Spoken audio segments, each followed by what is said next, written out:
Bonjour, bonsoir, bienvenue dans ce podcast historique, le rôle social de l'historien. Qu'est-ce que la société attend de l'historien? Quelle est son utilité? C'est une question nouvelle parce que pendant longtemps, le scientisme répondait à cette question.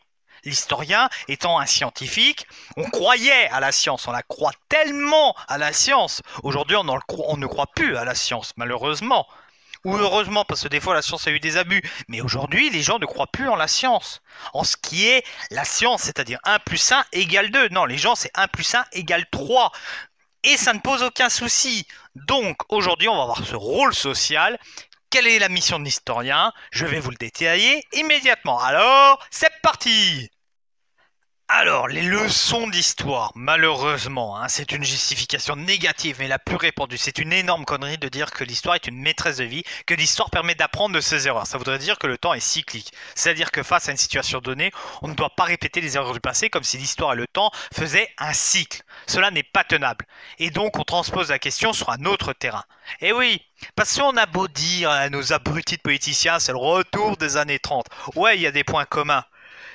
Mais c'est quand même pousser un petit peu mes mères dans les orties. Parce qu'on pourrait leur sortir, oh, vous vous rappelez tout le temps que c'est les années 30. Rappelez-vous, dans les années 30, tout le monde était là, tout sauf le communisme, on s'est retrouvé avec Hitler. Là, c'est tout sauf l'extrême droite, on va se retrouver avec quoi? Je dis pas que le communisme ou l'extrême droite, c'est la panacée, ni même Hitler. Mais il faut faire gaffe. Et puis l'histoire ne se répète pas. Malheureusement, l'histoire ne repasse pas les plats parce que les circonstances ne sont plus les mêmes, honnêtement. Les moyens, les canaux, la façon de penser des gens n'est plus la même. Par exemple, la colonisation de l'Afrique est totalement impossible. L'impérialisme, oui, parce qu'il y a une évolution de l'économie et des rapports mondiaux. Alors, la politique mémorielle, chose énoncée tardivement dans un contexte de fragmentation de la société pour reformer une idée et reconstruire un socle commun après la crise des vecteurs précédents, qui étaient la famille, la religion, ou voire même l'école. Eh ben tu m'étonnes, la religion, la loi de 1905, c'était la séparation de l'église et de l'État, c'était surtout une loi anti-catholique parce que ça gênait le business des républicains. L'école, l'école ce serait peut-être pas un petit peu le bordel si on avait des corones, comme si on devait faire un socle commun. Difficile dans un monde multiculturel, donc multi-héritage. Le monde politique pense que la mémoire des gens, c'est comme un ordinateur. Faut rajouter des périphéries de mémoire. C'est une énorme connerie. On est bien d'accord. Bon. Et le problème, c'est qu'une question fausse dès le départ, car vouloir trop savoir, ça s'appelle l'hypernésie ou l'oubli. Dans les deux cas, c'est problématique. Vouloir trop savoir, ça mène à l'asile, l'hypernésie. Mais il ne faut pas oublier. Maurice Halbwach était un sociologue. Il disait que dans les cadres sociologiques de la mémoire, pour qu'il y ait mémoire, c'est une construction sociale. On ne peut pas se souvenir seul. Autrement, c'est le risque de l'hallucination. Oui, parce que si tu es seul à avoir un souvenir, bon, soit tu étais solo sous ce coup-là, soit tu te tapes une bonne grosse salut. Et là, c'est pas top. L'histoire, c'est de la science. La mémoire, c'est du social, qui est lié au présent. Par exemple, là, parti polémique, allons-y. La loi de 1990, Fabius-Guessot. Une vraie merde, cette truc-là. Ça veut dire qu'en gros, l'historien doit se fier à une décision de justice prise à Nuremberg en 1946 qui définit la Shoah. On ne peut pas travailler sur la Shoah. Alors les gens vont me dire, oui, on a mis cette loi pour éviter que les vilains complotistes disent que la Shoah n'a pas existé. Mais bande d'abrutis, ça va créer un autre problème, c'est parce que là les complotistes vont dire, ah bah voilà, ils passent une loi sur la Shoah, ça veut dire qu'on nous cache des trucs, et pour éviter qu'on cherche, on nous met une loi. Vous leur avez filé des arguments, bande de pompes à cul. C'est n'importe quoi cette loi.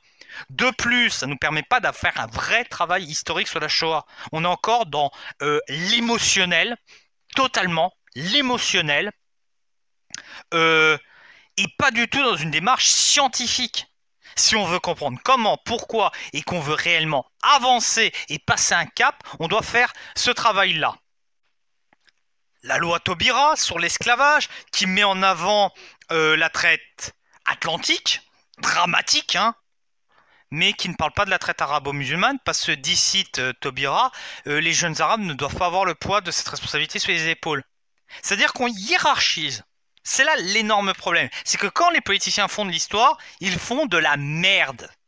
honnêtement, ils font vraiment de la merde parce qu'ils ne savent pas de quoi ils parlent, ils n'ont pas les tenants et les aboutissants et il y a du clientélisme politique. Parce que Taubira n'a pas fait ça simplement pour des raisons politiques. Elle sait très bien que le Parti Socialiste allait avoir des voix des jeunes de banlieue, des jeunes arabes de banlieue, hein, français mais d'origine arabe, et elle a fait ça. C'est-à-dire que c'est totalement dégueulasse. L'esclavage doit être condamné sous toutes ses formes, que ce soit traite atlantique, traite arabo-musulmane. Il ne doit pas y avoir de différence.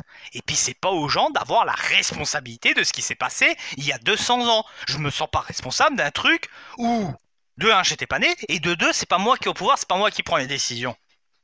Voilà. C'est l'État français. Hein, parce qu'autrement, si on part de ce principe-là, on s'en sort plus. Alors d'un côté, il faut qu'on aille le faire chez les Italiens, ils ont quand même été nous colonisants en moins 52 avant Jésus-Christ. Bah ouais, donc on arrête les conneries. Le troisième point qui lui est lié au point précédent, c'est l'expertise historienne. Grâce aux lois mémorielles, ça a ouvert le cadre de tribunaux, où l'historien doit intervenir, par exemple dans les procès de Claude Barbie, de Tuvier et de Papon. Mais ça pose là aussi un énorme problème, parce que l'historien dans un tribunal, ça peut poser problème. Certains y vont et d'autres refusent, comme Henri Rousseau, qui argumente bien évidemment que ce n'est pas scientifique et que ce n'est pas sa place. L'historien ne juge pas. L'historien est dans un rapport très complexe avec la mémoire. Le maître mot, c'est la critique. Hein, et on doit toujours mettre en étrangité le passé. Le passé, il faut le rendre étrange. Parce que le fait que le passé est différent, c'est ce qui le différencie du présent. Le passé est différent du présent, c'est pour ça qu'il est passé. En conclusion, aujourd'hui, le rôle de l'historien est un peu bâtard, parce qu'on attend de lui des leçons d'histoire qui permettraient d'expliquer le futur, parce que le passé, ça s'est passé comme ça. Mais il y a aussi un autre problème, les lois mémorielles, qui sont un magouillage politico-historique de nos hommes politiques et qui souillent le travail historique. En gros, le rôle de l'historien est un rôle ingrat. En effet, dans un monde où la science et la réalité font peur, l'historien est un petit peu mal à l'aise. J'espère que cette vidéo vous a plu. Si elle vous a plu, vous pouvez liker, partager, faire de la pub pour la chaîne, ça fait plaisir. Je vous souhaite une bonne fin de journée. Ciao!